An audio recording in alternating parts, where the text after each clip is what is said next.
químicos, a gente tem que lembrar que a cocaína vem da folha da coca, né? É um alcaloide derivado da folha da coca. Os primeiros experimentos laboratoriais surgiram em 1959, em 1880 começaram a surgir as primeiras referências sobre os efeitos negativos, os potenciais efeitos de dependência dessa substância.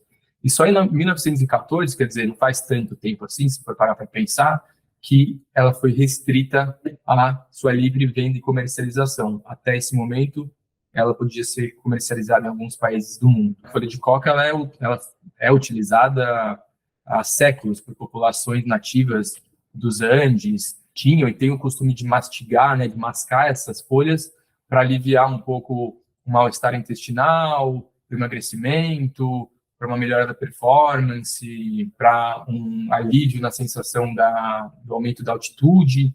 Então, assim, foi assim que surgiu esse uso, né, um uso muito tradicional nessas populações.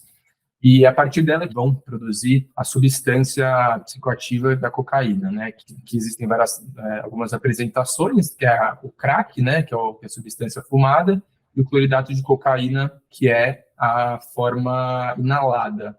Percebam que nesse processo aqui tem alguns passos importantes, né? E esses passos são muito, muito químicos, né? Então, algumas das substâncias utilizadas aqui para a síntese do cloridato de cocaína ou do crack são querosene, gasolina, tiner, ácido sulfúrico, carbonato de sódio, hidróxido de amônio, entre outras substâncias, né? A gente estuda crack e cocaína no mesmo capítulo porque são substâncias muito semelhantes, o que vai diferenciar é a maneira, né, a apresentação do paciente, a forma de uso e também um pouco da farmacocinética da substância, né? Vou entrar nos aspectos epidemiológicos para a gente poder compreender um pouco da importância do estudo da dependência, né, do transtorno por uso de cocaína e crack no Brasil. Esse gráfico, ele traz para a gente uma informação com relação à prevalência do consumo de substância ilícita entre uma população de 12 a 65 anos de vida nos últimos 12 meses e nos últimos 30 dias por tipo de substância em 2015. Isso daqui é uma informação do LENAD, tá? Que é um levantamento nacional do uso de álcool e drogas.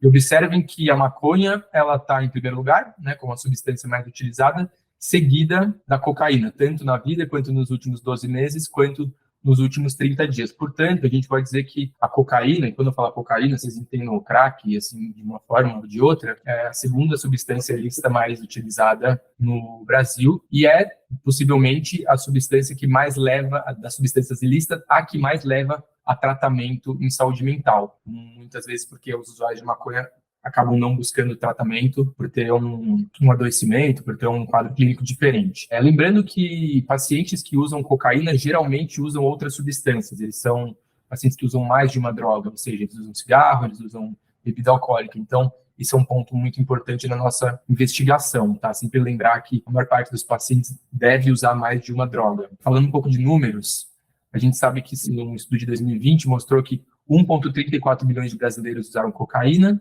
e 451 mil o crack, quer dizer, a cocaína é mais utilizada que o crack. Dessa população, 0,18 ficaram dependentes da cocaína e 0,09% do crack, dados de 2020. O uso de cocaína ele está mais associado a populações de homens jovens de baixo nível socioeconômico, ou pessoas que iniciaram o uso de substâncias na adolescência. Um dado importante é esse, né? Quer dizer, uma vez que o paciente começa a fazer o uso da cocaína e começa a ter algum problema, um uso mais nocivo, a probabilidade de ele evoluir para uma dependência ocorre de forma rápida, quer dizer, em torno de 1 ano e meio, o paciente já começa a ter uma dependência, muitas vezes. Então, se você for pensar, é uma evolução muito rápida.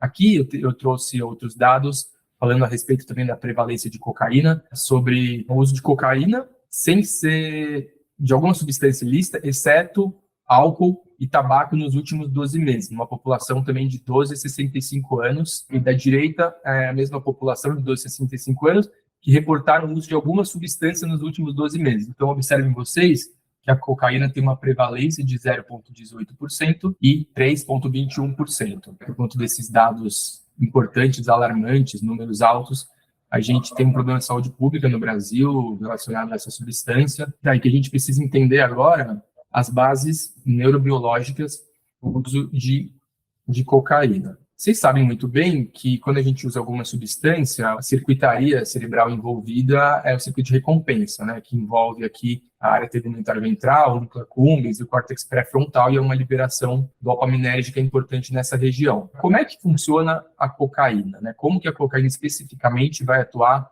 no neurônio, na fenda sináptica? Bom, o mecanismo de ação dela é justamente esse que vocês estão vendo.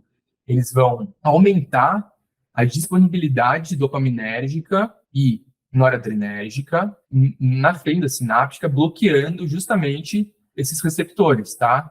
Então, assim, ela vai bloquear o transportador de dopamina, com isso ela vai aumentar, vai impedir a recaptação, a recaptura, e vai deixá-la mais disponível na fenda sináptica. Isso também acontece com outras substâncias, como o metilfenidato. Assim, lembrando que a cocaína está dentro do grupo, né, das substâncias estimulantes. Então, a gente tem a cocaína, o crack, as anfetaminas, a metanfetamina e o metilfenidato, por exemplo, um outro estimulante. Aqui, essa imagem é muito importante, porque ela vai falar sobre a farmacocinética da cocaína e o reforço. Então, quer dizer, teoricamente, quanto maior o pico que a substância dá, a velocidade, a porcentagem do pico plasmático que ela dá, no menor tempo, maior o risco de dependência. Porque imagina que o paciente vai usar a substância, ele vai ter um efeito muito rápido, e aí esse efeito logo diminui. Então, essa substância, ela tem uma tendência a ser uma substância perfeita, quer dizer, a pessoa usa, ela tem um efeito rápido, ela dá um height muito alto, ela dá um barato muito grande, de repente esse efeito diminui, quer dizer, é uma substância perfeita para os traficantes, né? Porque isso vai levar a um uso mais compulsivo.